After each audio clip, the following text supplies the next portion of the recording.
할렐루야. 주 예수님 은혜 안에서 평안하셨습니까? 계속해서요 요한계시록의 말씀을 드리고 있습니다. 요한계시록 9장 20절에서 21절입니다. 이 재앙에 죽지 않고 남은 사람들은 손으로 행한 일을 회개하지 아니하고 오히려 여러 귀신과 또는 보거나 듣거나 다니거나 하지 못하는 금, 은, 동과 목석의 우상에게 절하고 또 그 살인과 복술과 음행과 도둑질을 회개하지 아니하더라.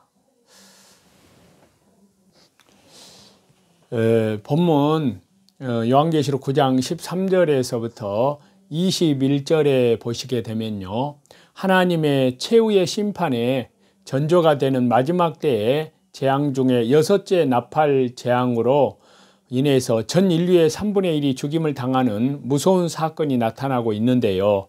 그런데 이 본문은 그러한 엄청난 재앙에도 불구하고 그 재앙에서 죽지 않고 남은 사람들이 끝내 회개치 않고 계속해서 악행을 저지르고 있음을 보여줍니다. 하나님께서는 무서운 재앙을 통해 악에 대한 최후의 심판을 경고하셨지만 그들은 여전히 죄에서 돌이키지 않고 회개치 않는 죄를 범하고 있는 것입니다. 실로 어리석은 일이라 아니할 수 없습니다. 그렇다면 저와 여러분은 어떠십니까?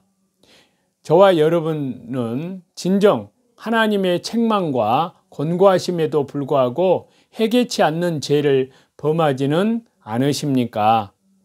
그 옛날 자신의 불순종의 죄를 회개치 않고 변명하기에만 급급했던 이스라엘의 첫 번째 왕 사울 왕이 그 회개치 않는 죄로 인해서 버림받았던 사실을 알고 계시지 않습니까?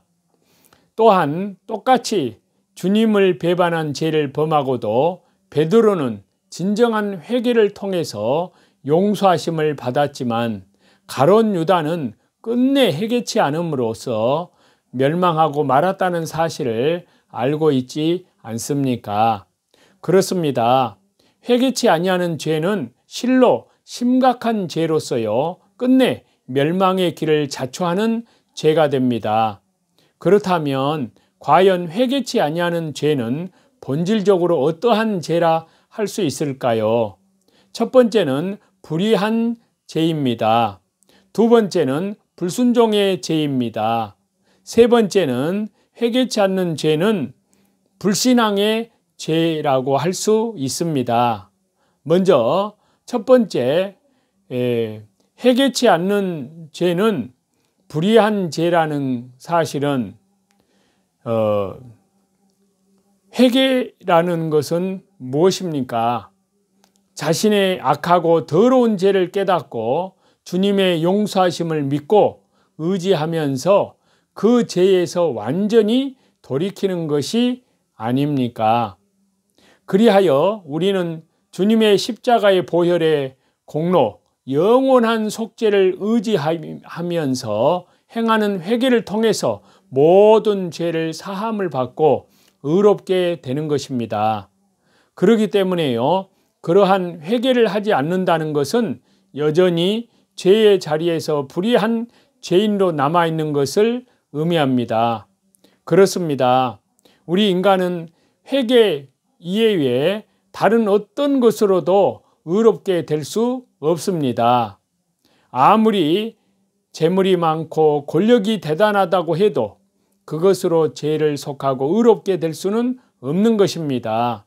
오직 그리스도의 십자가의 보혈, 영원한 속죄함의 공로를 의지하면서 회개할 때만이 불의에서 벗어나 의인의 자리에 앉게 되는 것입니다. 그러므로 회개하지 않는 죄는 결국 불의한 죄를 범하는 것이라고 할 수 있는데요. 불의는 언젠가 하나님의 공의로운 심판 앞에서 멸망을 당하고 맙니다. 죄의 삭은 사망일 수밖에 없기 때문에 회개치 않고 죄에 거하기를 좋아하는 불의한 죄는 결국 하나님의 무서운 진노를 받게 되는 것입니다. 또 두 번째, 불순종의 죄라는 것을 말씀을 드렸는데요. 회개치 않는 죄는 본질적으로 그렇습니다. 자, 구약성경, 신약성경 전체에 걸쳐서 하나님께서 죄인된 인간에게 명하시는 선하신 뜻은 죄에서 돌이켜 회개하고 하나님께서 원하시는 의를 이루라는 것이라 할 수 있습니다. 죄의 삭은 사망일 수밖에 없기 때문에 죄로 인해서 멸망으로 치닫고 있는 인간들을 향해서 하나님께서는 끊임없이 회개를 촉구하셨고 악을 멀리하고 하나님만을 경외하며 하나님의 의로우신 뜻을 따라 살 것을 명하셨던 것입니다. 그렇기 때문에요, 저와 여러분 우리가 죄를 회개하지 않는다는 것은 거룩하고 의로우신 하나님의 뜻을 거역하는 것입니다. 또한 하나님께서 기뻐하시는 의를 외면하고 불순종하는 죄라고 할 수 있습니다. 그리고 이러한 불순종의 죄를 하나님께서는 심히 가증스럽게 여기시고 저주하시고야 맙니다.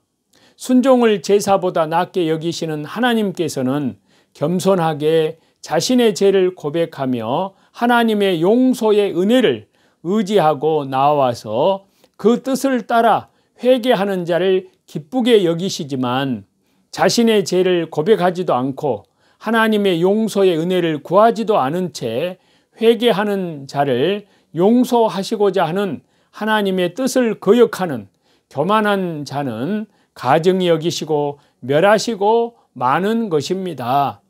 세 번째로, 회개치 아니하는 죄는 본질적으로 불신앙의 죄라고 할 수 있습니다. 자, 회개라는 것은 단순히 우리가 죄를 뉘우치는 것에서 끝나는 것이 아닙니다. 회개라는 것은 우리를 대속해서 주신 그리스도의 공로를 믿고 의지하면서 하나님 앞에 담대히 우리의 죄를 용서해 달라고 고백하는 것이고, 그 회개를 통해서 우리의 모든 죄가 소멸되고 의롭게 됨을 확신하는 증거입니다. 또한 죄와 불의를 간과치 않으시고 끝내 심판하시는 하나님의 공의로우심을 두렵고 떨리는 마음으로 믿고 바라보는 것이라고 할 수 있습니다. 그러므로 주님 안에서의 진정한 회개라는 것은 결국 사랑과 은혜가 풍성하시고 공의에 철저하신 하나님을 올바르게 믿는 믿음의 증거라고 할 수 있는 것입니다. 그리고 반대로 회개치 아니하는 죄라는 것은 결국 그러한 하나님의 사랑과 은혜와 공의로우심을 믿지 않는 불신앙의 죄라고 할 수 있는 것입니다. 어찌 회개를 통해 죄를 용서함을 받고 의롭게 될 수 있다는 사실을 확신하는 자가 회개치 않는 죄를 범할 수 있겠습니까?